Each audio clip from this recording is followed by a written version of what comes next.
The people of Earth woke up to a normal day in the summer of 2087.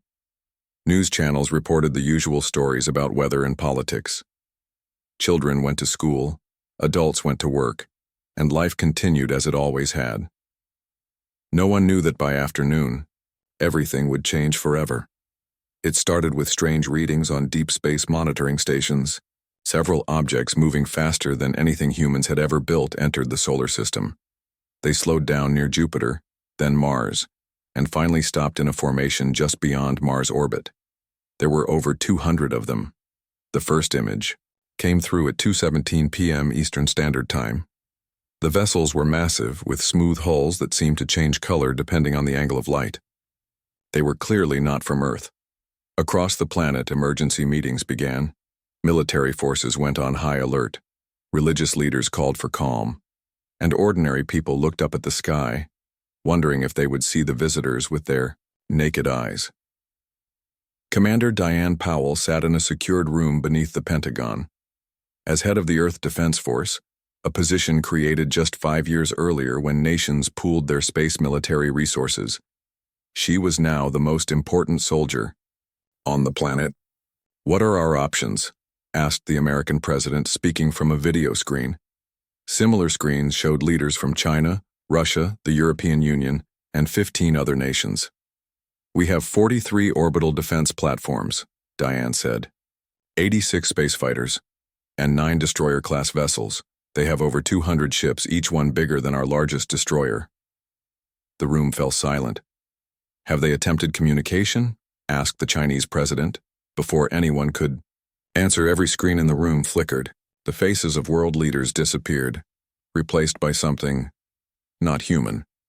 The being had purple-gray skin that looked smooth like polished stone. Its eyes were wide and completely black. When it spoke, its mouth didn't move in time with the words. "People of Earth," it said, its voice deep and strangely musical. "I am High Executor Zixtar of the Galactic Hegemony. We represent 17 species who have joined together to bring order to this section of the galaxy." Diane looked around the room. Everyone watched with expressions ranging from fear to fascination. "We have studied your planet for some time," continued Zixtar. "Earth is rich in resources we require.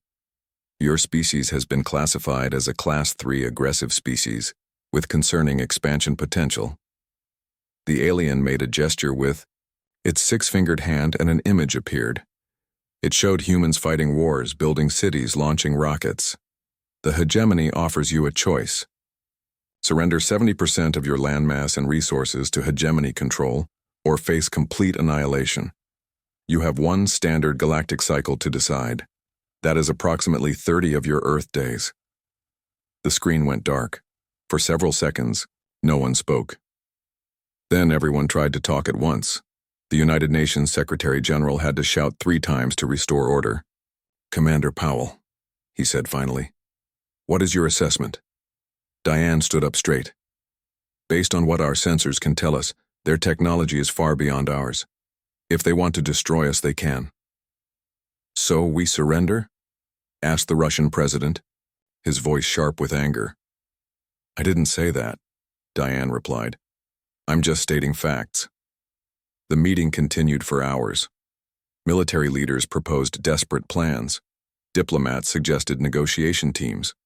Scientists wondered if biological weapons would work against alien physiology. When the meeting finally ended, Diane walked alone to her office. She had just sat down when her phone rang. "Commander Powell," said a voice she didn't recognize. "This is Dr. Gregory Martinez from Artemis Research Facility. I need to speak with you immediately about our options." "Dr. Martinez," Diane said, rubbing her tired eyes. "I've just spent 6 hours discussing our options. Unless you have a miracle weapon hidden away, I don't think—" "Not a weapon," he interrupted. "A vessel. One vessel." Diane laughed without humor. "Doctor, did you miss the part where they have 200 ships? Just hear me out," he said. 12 hours later, Diane stood in an underground hangar that officially didn't exist. The facility was buried deep beneath the Nevada desert. She looked up at the strangest spacecraft she had ever seen. Unlike conventional spacecraft with their blocky, practical designs, this ship was sleek and almost organic in appearance. Its hull was dark gray with faint blue lines running along its surface like veins. It wasn't large, perhaps the size of a small naval destroyer, but something about it made it look powerful. "We call it the Defiance," said Dr. Martinez. He was a short man with thick glasses and wild gray hair. "It's been in development for 15 years, completely off the books." "How is this possible?" Diane asked. "This level of technology?" "After the Roswell incident in 1947, we recovered more than just bodies," Martinez said quietly. "We found technology. It took decades to understand even the basics, and more decades to adapt it. This ship represents our best work. What can it do? The conventional answer is everything our regular ships can do, but better. Faster engines, stronger weapons, better shields. But that's not what makes it special." Martinez walked closer to the ship and placed his hand on the hull. "The Defiance has a quantum displacement drive. In English, Doctor, it can phase through normal space-time. Essentially, it can be in two places at once or no place at all. It can appear and disappear at will." Diane stared at the scientist. "You're telling me we have a ship that can teleport?" "In layman's terms, yes. And you were keeping this secret because... Imagine the panic if people knew we had confirmed alien technology. Imagine the war that would break out over who controlled it." Martinez shrugged. "Sometimes secrets are necessary." Diane walked around the vessel slowly. "Even with this technology, one ship against 200, we don't need to fight them all," said a new voice. Diane turned to see a woman walking toward them. She wore a standard Earth Defense Force uniform with captain's insignia. She was tall, with short brown hair and eyes that seemed to calculate everything they saw. "Captain Allison Wright," the woman said, extending her hand. "And I have a plan that might just save our planet." Martinez nodded. "Captain Wright has been working with the Defiance project for 5 years. She knows the ship better than anyone." "Tell me about this plan," Diane said. Allison smiled slightly. "They expect us to bring our fleet, our armies, everything we have. Instead, we're bringing just one vessel." "Why would we do that?" Diane asked. "Because sometimes," Allison said, looking up at the Defiance, "that's all you need." Captain Allison Wright stood in the middle of the Defiance's command center, watching as her hand-picked crew prepared the vessel for its mission. The ship hummed with quiet energy, systems coming online one by one. They had 24 days until the hegemony's deadline. 24 days to prepare for the most important mission in human history. The command center was unlike any conventional spacecraft. Instead of rows of stations and screens, it had a circular design with 6 main positions arranged around a central holographic display. The lighting was soft blue, casting everything in a calm glow that contrasted with the tension in the air. "Navigation. Systems online," called out Lieutenant Commander Paul Jackson from his station. He was a tall man with dark skin and serious eyes. Before joining the Defiance project, he had been NASA's top pilot, with a reputation for doing the impossible. Quantum displacement drive showing green across all boards. Paul looked up at Allison. "Still hard to believe this thing actually works." "I've seen it work," Allison replied. "I've felt it work. Trust me, it's real." On the other side of the command center, Dr. Elaine Montgomery made rapid adjustments to her console. She was responsible for the theoretical physics behind the quantum displacement drive, and despite her youth, she was only 32. She was considered a genius in her field. "Captain," Elaine said, not looking up from her work, "we need to discuss the limitations of the drive. It's not perfect yet." "What are the issues?" Allison asked, walking over to her station. "Each jump puts enormous strain on the system. We can make 3, maybe 4 jumps before we need at least 6 hours to let the core stabilize. If we push it beyond that..." She didn't finish the sentence. Allison nodded. "Noted. We'll plan our approach accordingly." The ship suddenly shook, slightly, and the lights flickered for a moment. From below came the sound of someone cursing loudly. "What was that?" Allison called through the intercom. Sorry, Captain, came the voice of Chief Engineer Samuel Rodriguez. Just adjusting the power flow to the secondary systems. Nothing to worry about. Sam was in the engine room, surrounded by technology that would have seemed like magic to most engineers. He had helped build the Defiance from the ground up, and he knew every inch of the ship. Short and stocky with strong hands and a permanent smile, he could fix almost anything. If you break my ship before we even leave Earth, I'll throw you out the airlock myself, Allison said, but there was a hint of humor in her voice. Your ship? Sam laughed. I was here long before you, Captain. Allison smiled and turned to the next station, where Communications Officer Kevin Bennett was working. Kevin was younger than the others, with reddish-brown hair and freckles that made him look even younger than his 28 years. Despite his appearance, he was a genius with languages and communication systems. How are we doing with the hegemony communications protocols? Allison asked him. Kevin nodded excitedly. Better than expected. From the brief transmission they sent, I've been able to analyze their basic language structure. It's fascinatingly complex but has certain mathematical patterns that— The short version, please. Allison interrupted gently. Right, sorry. I think I can make our ship appear as one of theirs on their communication networks.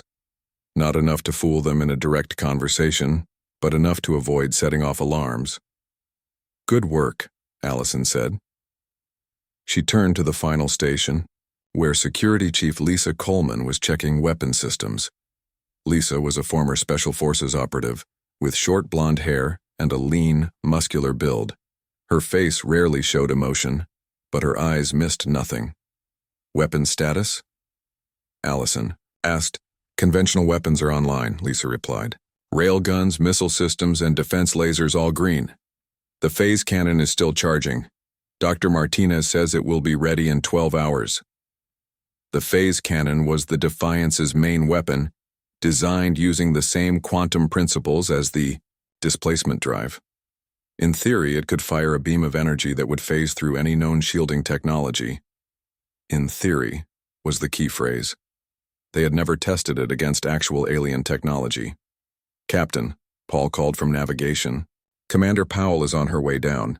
She wants a full briefing on our mission plan. Allison nodded and took a deep breath.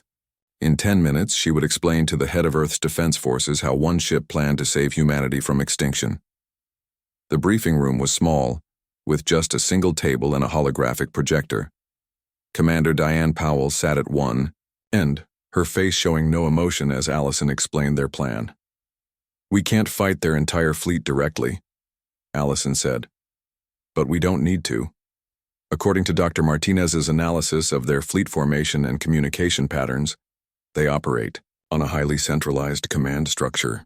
She activated the holographic display, showing the hegemony ships arranged in a precise formation. We believe their central command vessel is here. Allison pointed to a larger ship in the formation. Our plan is simple, but requires perfect timing. Earth's conventional forces will launch what appears to be a desperate attack, drawing their attention. While they're focused on that, we'll use the quantum displacement drive to jump directly to their command ship. Diane frowned. And then what? One ship against their command vessel is still suicide.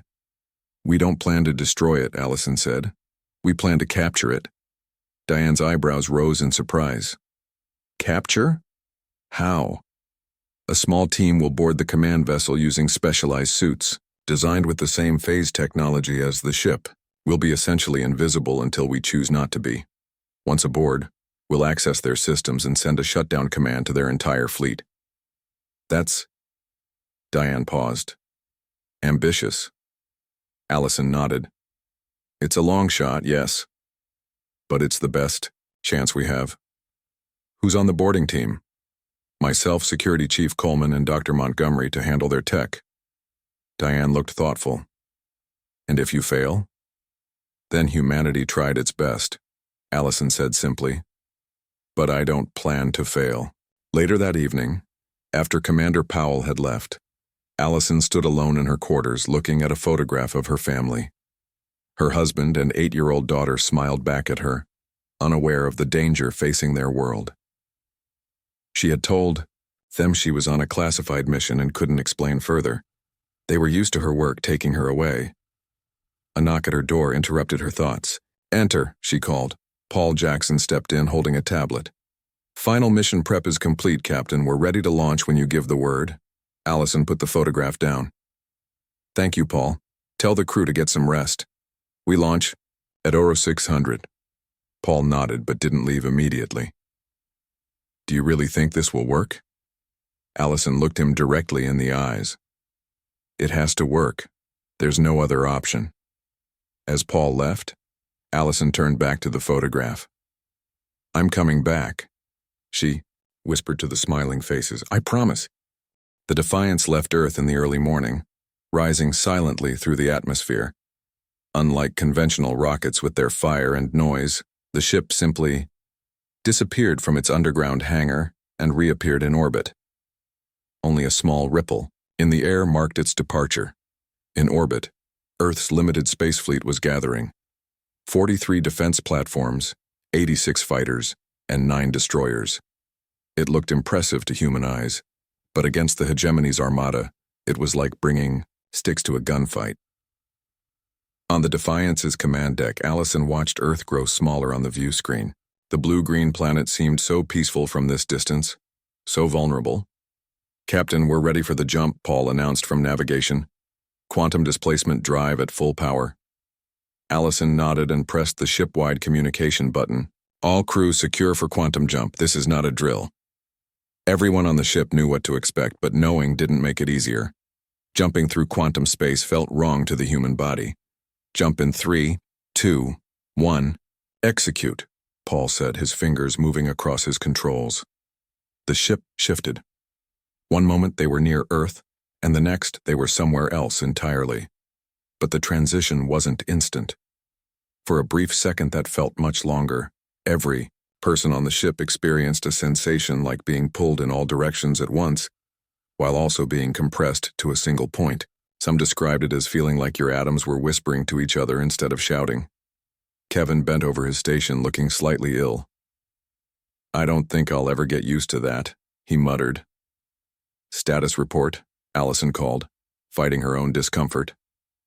"Jump successful," Paul confirmed. "We're at the edge of the Mars orbit, approximately 500,000 kilometers from the hegemony fleet. We're currently in stealth mode. Our energy signature is masked, and our hull is absorbing light rather than reflecting it." "Good," Allison said. "Elaine, how's the drive?" "Stable for now," Elaine replied from her station. "But that jump put strain on the system. The Matrix needs time to rebalance before our next jump." "Understood. We stick to the plan. We observe for the next 6 hours, then make our move when Earth launches the diversion." Lisa checked her weapons console. Phase cannon is fully charged and ready. Conventional weapons are online but powered down to avoid detection. Communications are in passive mode, Kevin added. "I'm picking up hegemony transmissions but not responding. Their encryption is complex, but I'm making progress." Allison nodded. "Sam, how are things in engineering?" "All systems nominal, Captain," came Sam's voice over the intercom. "Though I'd appreciate a little warning next time before we turn all our atoms inside out." Allison smiled slightly. "Noted. Stay ready down there."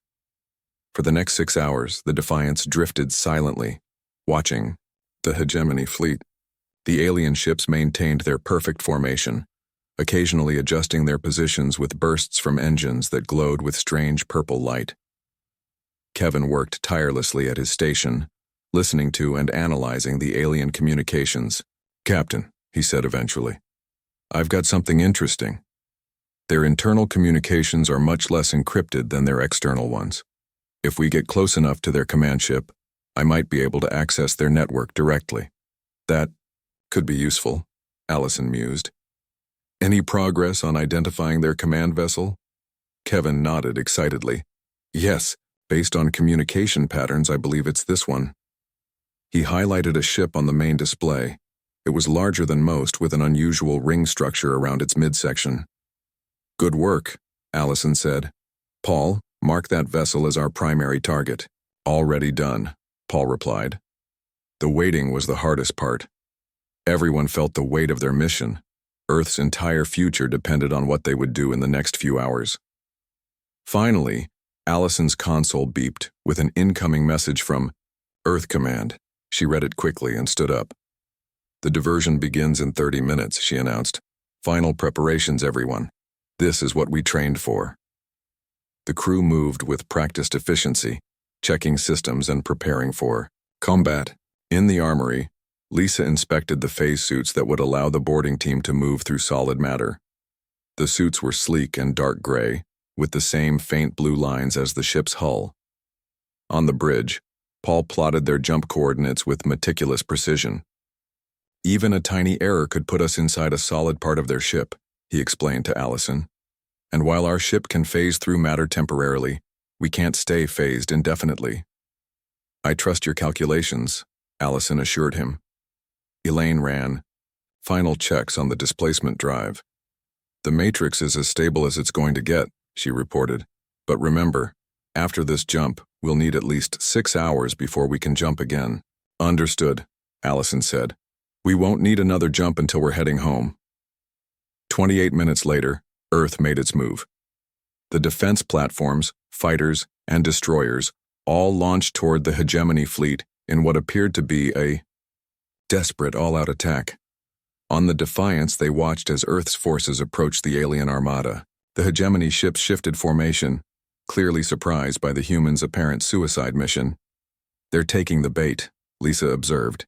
"Their formation is breaking up as they move to intercept." "Now's our chance," Allison said. "Paul, execute. The jump. Jumping in 3, 2, 1. Now." Again came that strange sensation of being everywhere and nowhere. When it passed, the Defiance was inside the hegemony fleet, less than 2 kilometers from the command vessel. "Jump successful," Paul announced, his voice tight with tension. "But we've been noticed. 2 patrol ships are changing course to investigate." "Activate adaptive camouflage," Allison ordered. The ship's hull changed, shifting its appearance to match a smaller hegemony vessel. "Camouflage active," Kevin confirmed. "I'm broadcasting hegemony identification codes. They're accepting them. The patrol ships are resuming their original course." "That won't fool them for long," Allison said. "We need to move fast. Lisa, Elaine, with me, we're boarding the command ship." The 3 women hurried to the armory and donned their phase suits. The material felt strange against skin, almost alive, adjusting itself to fit perfectly. "Remember," Allison told them as they prepared, "we stay phased until we reach their central control room. No engagement with alien personnel unless absolutely necessary.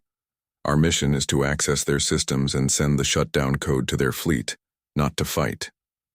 Lisa checked her weapon, a compact energy pistol designed to work with the phase technology. "And if we encounter resistance?" Allison's expression was grim. "Then we do what we must. But remember, every moment we spend fighting is a moment Earth is in danger." They entered the ship's airlock. As the outer door opened, they could see the massive hegemony command vessel looming before them. Its surface was covered with strange symbols and patterns that seemed to shift and move. "Our window is small," Allison said. "Earth's forces can't hold out long against their weapons." With that, the 3 women activated their phase suits and stepped out into space. Their suits protected them from the vacuum and allowed them to move by thought alone, propelling them toward the alien vessel. As they approached the massive ship, Allison couldn't help but think about how bizarre their mission was. 3 humans in experimental suits were about to infiltrate an advanced alien vessel to save their planet. Sometimes 1 vessel was all you needed, and sometimes 3 humans were enough to change the fate of an entire world. Allison, Lisa, and Elaine moved through the emptiness of space toward the hegemony command ship. Their phase suits glowed faintly blue against the blackness. They did not need to swim or fly. The suits moved them forward, with just their thoughts, guiding the way. "Remember," Allison said through their private communication channel, "once we're inside, stay phased until we reach the central control room. We should be invisible to them, but don't take chances." They reached the hull of the massive alien vessel. It loomed above them like a metal mountain, covered in strange patterns that seemed to shift and move. In their phased state, they didn't need to find an airlock or entrance. They simply passed through the solid hull as if it were made of fog, The sensation was strange. They felt resistance, like pushing through thick water, but never stopped moving. Then they were inside. The interior of the hegemony ship was unlike anything human eyes had seen before. The corridors were not straight but curved in ways that made little sense. The walls pulsed with soft purple light. And most strangely, there seemed to be no clear up or down. Aliens moved along all surfaces, walking on what humans would consider walls or ceilings. "Which way?" Lisa whispered, though in their phased state, no alien could hear them. Elaine checked a small device on her wrist.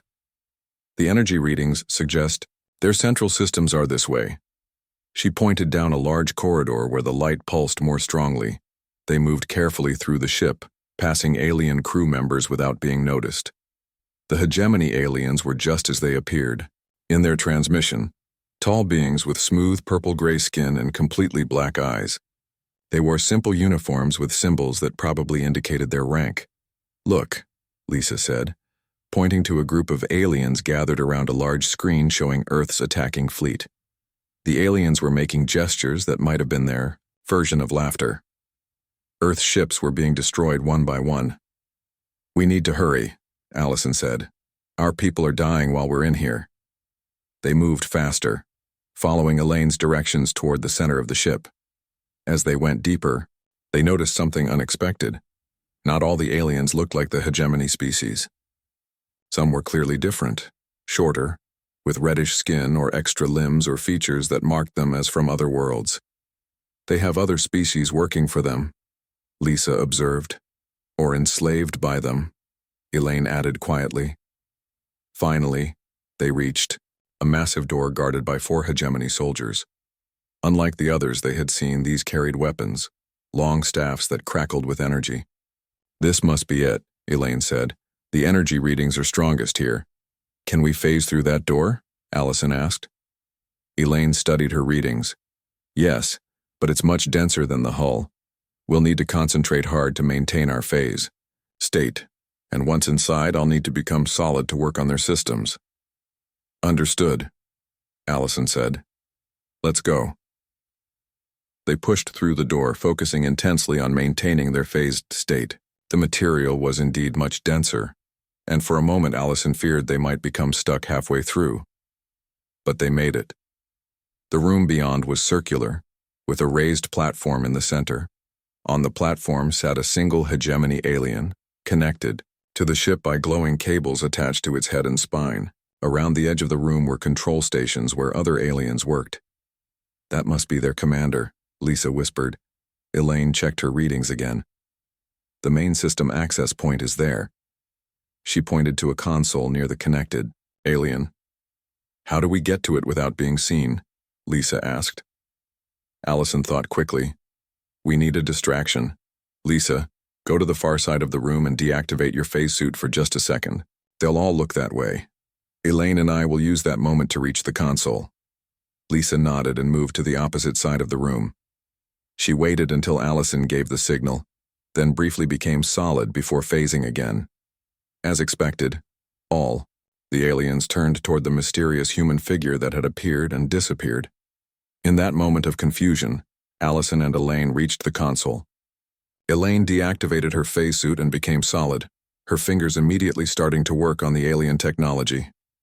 "Hurry," Allison urged, still phased and invisible beside her. The aliens spotted Elaine almost immediately. They shouted in their strange language, and the guards rushed toward her with their energy staffs raised. Lisa dropped her phase as well, appearing behind the guards. She fired her energy weapon, hitting one guard in the back. The alien fell, but the others turned. "To face this new threat, whatever you're doing, do it fast," Lisa shouted, dodging an energy blast from one of the staffs. Allison became solid as well, drawing her own weapon to help Lisa. They stood back to back, firing at the approaching guards while Elaine worked frantically at the console. "I'm into their system," Elaine called out. "But there's something strange here. These aren't just military files." "Focus on the shutdown command," Allison shouted, ducking under an energy blast that singed the wall behind her.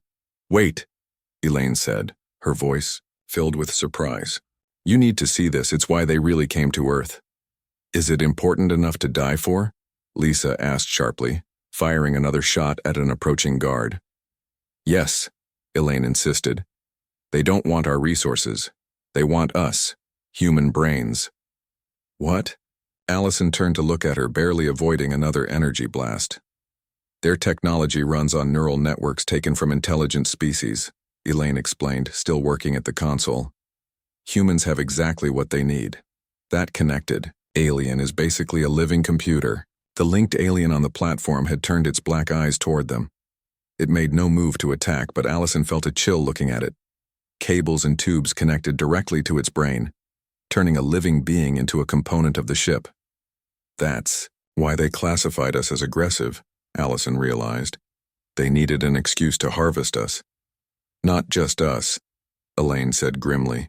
According to these files, they've done this to 17 other worlds. Earth is just the latest target. A blast hit Lisa in the shoulder, sending her spinning to the floor. She rolled and came up firing, but she was clearly injured. Elaine! Allison shouted, moving to protect both her crew members. The shutdown command, now. I found it, Elaine called back. But there's a problem. It needs to be sent from this station, and the system requires constant input for 6 minutes while it transmits to all ships. Someone has to stay here. Allison looked at Lisa's injury, then at the approaching guards. More were entering the room every second. They were running out of time. I'll stay, Allison decided. You two get back to the ship. Tell Paul to jump back to Earth as soon as the hegemony fleet shuts down. Captain, no, Lisa protested, firing another shot despite her injury. That's an order, Allison said firmly. Earth needs to know what these aliens really want. Someone has to warn the other worlds, too. The connected alien was staring directly at Allison now. She had the strange feeling it understood exactly what they were trying to do. But it made no move to stop them. Perhaps, she thought, it wanted to be freed. Now! Allison shouted, pushing Elaine and Lisa toward the door. Phase and go. With reluctance, they activated their phase suits again and disappeared. Allison turned back to the console, her fingers finding the controls Elaine had shown her. As she began the shutdown sequence, she thought of her family on Earth, her husband, her daughter. She had promised to come back to them. Sometimes promises couldn't be kept, but she would make sure they had a world to live in. The guards surrounded her as the shutdown command began to transmit across the hegemony fleet. Lisa and Elaine moved through the alien ship as quickly as their phase suits allowed. They passed through walls and aliens alike, invisible to all. Lisa's shoulder burned where the energy blast had hit her, but she kept moving. Behind them, they knew Allison was fighting for her life, and for Earth. We need to help her, Lisa said as they phased through the outer hull and back into space. We need to complete the mission, Elaine replied, though her voice showed she was also torn. That's what she ordered us to do. They reached the Defiance, passing through its hull just as they had with the alien ship. Once inside, they deactivated their phase suits and became solid again. Paul and Kevin rushed toward them as they appeared on the bridge. Where's the captain? Paul asked, looking behind them as if expecting Allison to appear. She stayed behind, Elaine said, moving quickly to her station. She's transmitting the shutdown command to the entire hegemony fleet. We have about 5 minutes before it takes effect. We can't leave her, Paul protested. She ordered us to jump back to Earth as soon as the fleet shuts down, Lisa said, holding her injured shoulder. She knew what she was doing. Kevin looked at his communication panel. I'm picking up unusual transmissions from all hegemony ships. It's starting. On the main view screen, they could see Earth's remaining ships still fighting against the overwhelming alien force. Human vessels were being destroyed one by one, but they fought bravely. Suddenly, something strange happened. The hegemony ships began to drift. Their weapons stopped firing. Their engines shut down. One by one, the entire alien fleet went dark. It's working, Sam said over the intercom from engineering. The shutdown command is spreading through their fleet. Paul's hands hovered over the navigation controls. We should go back for the captain. We can't, Elaine said, though she looked pained. The hegemony systems are only temporarily disabled. We have maybe 10 minutes before they start rebooting. Allison knew that. She wanted us to get this information back to Earth.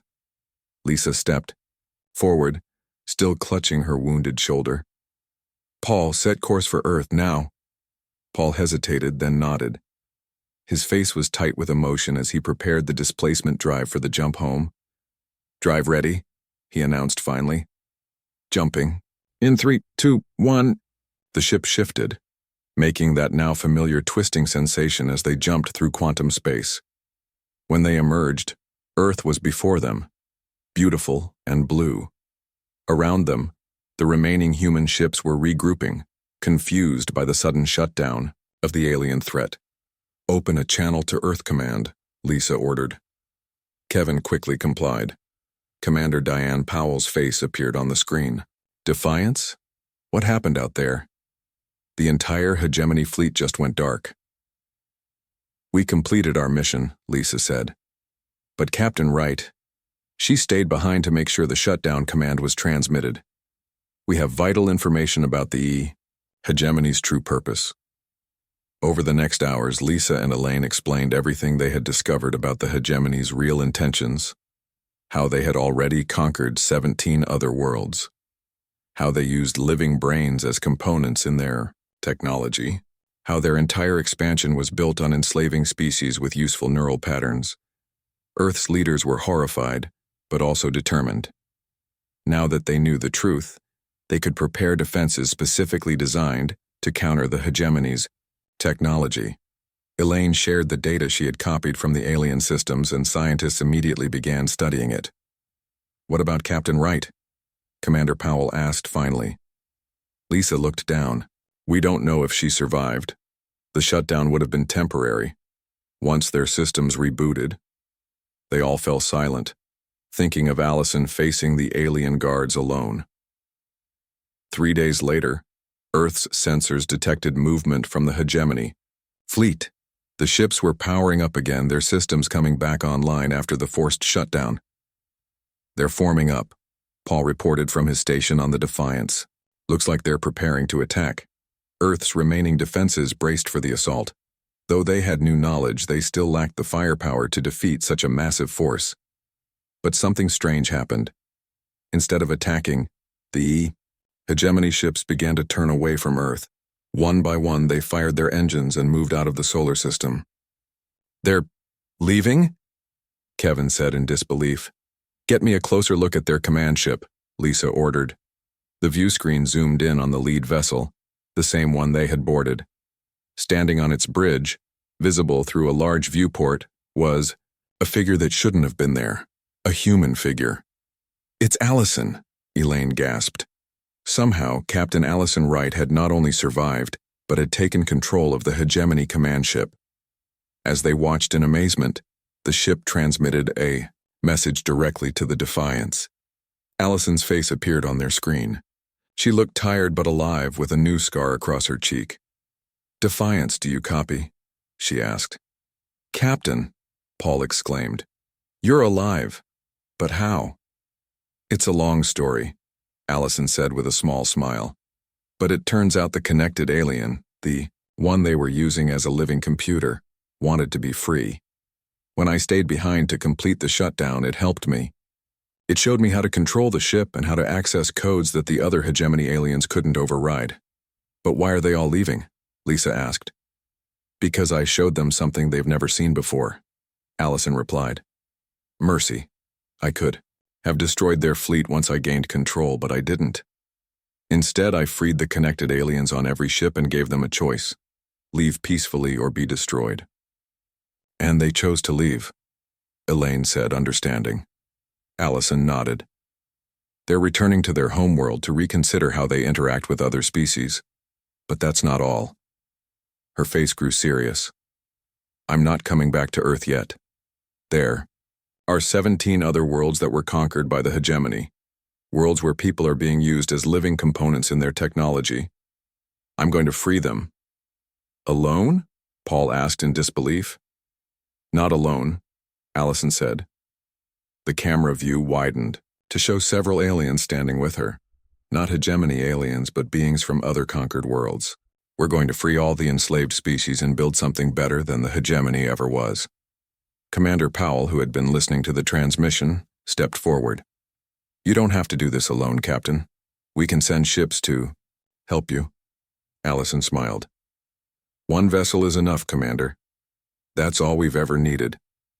On Earth, people looked up at the night sky and saw the hegemony ships departing, led by a single vessel with a human captain. Stories spread about the woman who had saved not just Earth but potentially many worlds. And when other species asked why the humans had sent only one ship against the mighty hegemony, the answer became a legend throughout the galaxy. Because that's all they needed to send.